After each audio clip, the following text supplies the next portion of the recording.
प्रश्न: क्या ईश्वर है? ईश्वर के होने का क्या साक्ष्य है?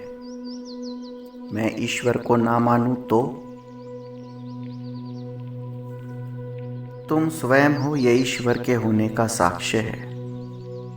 साक्ष्य है तो ईश्वर भी होगा। यदि आपको एक शानदार इमारत दिखती है तो तुरंत आपके अंतर में यह भाव आएगा कि इसका निर्माण करता कौन है। किसी के बेहतरीन कपड़े अथवा जूते देखकर हम अक्सर पूछ लेते हैं कि कौन सी कंपनी के हैं। कंपनी अर्थात निर्माणकर्ता, अर्थात कोई भी निर्माण बिना निर्माणकर्ता के संभव नहीं। तो आप इस सृष्टि को देखें। आपने जो भव्यतम निर्माण देखे होंगे वह इस सृष्टि में ही देखे होंगे, अर्थात भव्यतम निर्माण एवं निर्माणकर्ता सभी इस सृष्टि का हिस्सा हैं। यानी किसी भी भव्यतम निर्माण का आधार यह सृष्टि ही है।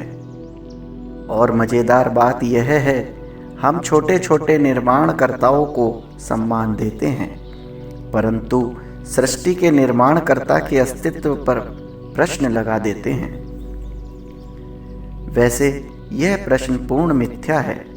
स्वयं बुद्ध इस प्रश्न से सदा दूर रहे, क्योंकि तर्क द्वारा अथवा विज्ञान द्वारा ईश्वर के अस्तित्व को सिद्ध करना मुश्किल है, क्योंकि तार्किक बुद्धि का मनुष्य प्रश्न में से कोई अन्य प्रश्न निकालता ही रहेगा।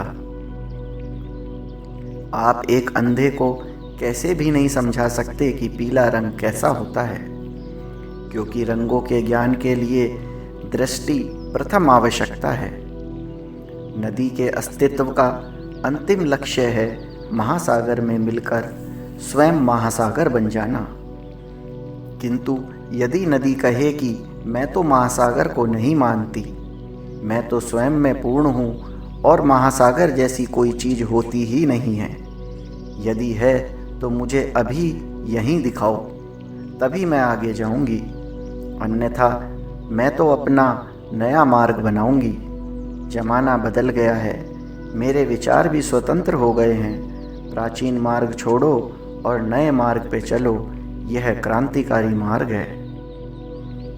अब देखें, महासागर को कोई फर्क नहीं पड़ता कि नदी उसके अस्तित्व को स्वीकार करती है अथवा नहीं। नदी यदि अपना मार्ग बदले तो वह अपने स्वयं का अस्तित्व एवं अन्य जो उसके संपर्क में आएंगे सबके अस्तित्व को खतरे में डाल देगी। इसी प्रकार हम ईश्वर के अस्तित्व के बारे में अथवा स्वयं के अस्तित्व के बारे में अपने क्या विचार रखते हैं, इसका प्रभाव ईश्वर पर नहीं पड़ता। इसका संबंध स्वयं हमसे है, हमारे स्वयं के अस्तित्व एवं परम गति से है। इसलिए बुद्ध ने केवल अनुभव की बात की, जिस मार्ग पर वे चले वह समझाने का प्रयास किया। यहाँ आवश्यकता हमारी स्वयं की है, हमारी चेतना एवं ज्ञान के विकास की है। कोई स्थिति अथवा तार्किक बुद्धि भी बाधक नहीं हो सकती।